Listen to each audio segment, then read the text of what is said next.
Joining us now is Jonathan McNeil with Arborguard tree specialist to tell us a bit more about the warning signs we should be looking for. Jonathan, thanks so much for joining us. Great to be here. So what are some of the warning signs that we should be looking for when it comes to the health of trees in our backyards or even the nearby vicinity? Typically, tell our average homeowner or customer that you want to start at the root system. Look for some fruiting bodies or upheaved soil, and then kind of work your way up the trunk, look and see if there's any cavities or deformities in the trunk, and then up into the canopy, looking for, large limbs with maybe fruiting bodies on them or disease, or detached or broken limbs. And you mentioned sort of a bottom-up kind of approach when we talk about that. Is there a way that homeowners can test the moisture in the soil in their own yard? You can buy a soil moisture meter. They're relatively inexpensive.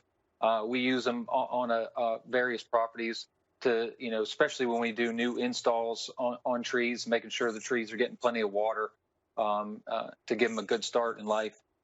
So that would be one way. Obviously, if you walk around and you're stepping in mush, then maybe they're getting too much, or if it's hard as concrete, or as we have here in Georgia, red clay, sometimes can cause an issue.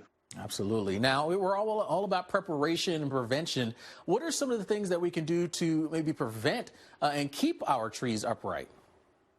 Yeah, one of the things I would encourage you to do is on a regular basis, either quarterly or yearly, have a certified arborist come out, take a look, have them do a thorough investigation of your trees on your property.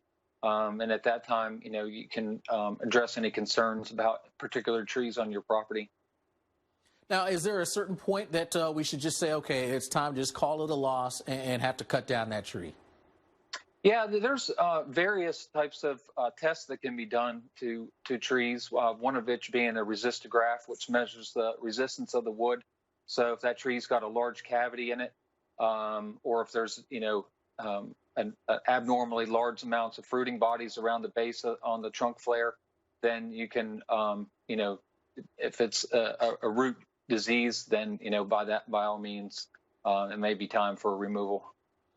Well, we certainly appreciate it. Jonathan McNeil there with Arborguard Tree Specialist. We appreciate you giving us sort of the tips and what we need to do to hopefully keep these trees standing up.